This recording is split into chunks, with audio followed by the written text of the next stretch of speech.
रेगिस्तान की तपती हुई जमीन, ऊंचे सुतूनों वाले शहर, ताकत, गुरूर और दौलत में डूबी हुई एक कौम।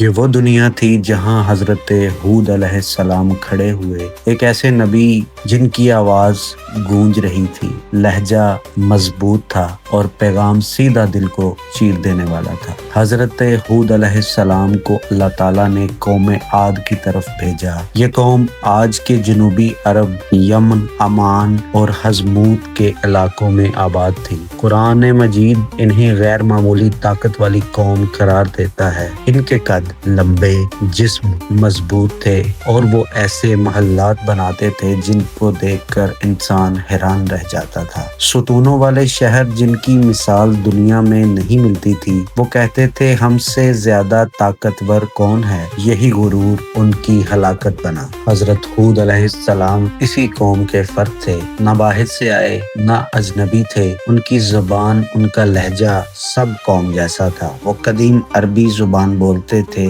जब उन्होंने ऐलान किया, ऐ मेरी कौम, अल्लाह ताला की इबादत करो, उसके सिवा तुम्हारा कोई माबूद नहीं, तो कौम चौंक गई। उन्होंने कहा, हूद, क्या तुम हमें हमारे माबूदों से हटाना चाहते हो? हम तो तुम्हें बेवकूफ समझते हैं। हजरत हूद अलैहिस्सलाम ने ना चीखा ना बद्दुआ की, पुरवकार अंदाज में कहा, मैं तुम्हें बेवकूफी की बात नहीं कहता, मैं तो रब्बुल आलमीन की तरफ से रसूल हूँ, मैं तुम्हारा खैर ख्वाह हूँ। कौम आद ज़राइत और मवेशी पालने में माहिर थी। बारिशें उनकी जिंदगी थी। खजूर के बागात, अनाज और वसी चरागाहें उनकी पहचान थी। मगर उन्होंने नेमत को अल्लाह ताला की बजाय अपनी ताकत का नतीजा समझ लिया। बुत बनाए, उनके आगे झुके और कमजोरों को कुचलना अपना हक जाना। हजरत हूद अलैहिस्सलाम ने उन्हें बार बार खबरदार किया, अगर तुमने तौबा न की तो अल्लाह तुमसे ये सब कुछ छीन लेगा। कौम हंसी,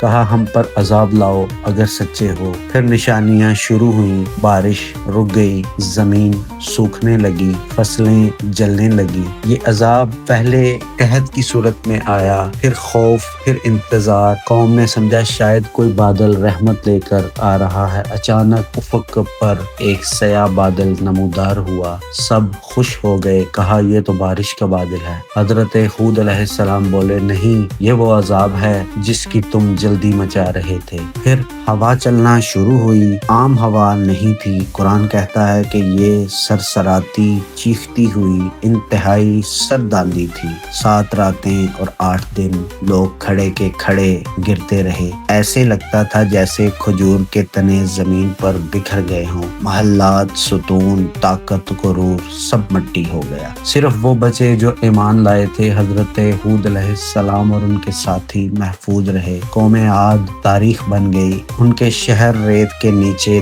दफन हो गए और इंसानियत ने एक और सबक सीखा। इस्लामी उलमा के मुताबिक हजरत हूद अलैहिस्सलाम जुर्रत, हक गोई और तौहीद की मजबूत तरीन मिसाल हैं। वो हमें सिखाते हैं कि ताकत अगर शुक्र के बगैर हो तो अजाब बन जाती है। नबी अपनी कौम से होता है मगर हक पर समझौता नहीं करता। अल्लाह की तनबीह को मजाक समझना हलाकत है। हवा जो जिंदगी देती है, अल्लाह चाहे तो मौत बन जाती है। ये कहानी सिर्फ माजी की नहीं, ये हर उस कौम के लिए है जो ताकत पर अतराती है और रब को भूल जाती है। सवाल ये नहीं कि कौम आद कहाँ गई, सवाल ये है कि क्या हमने उनके नक्शे कदम पर तो नहीं चलना स्टार्ट कर दिया।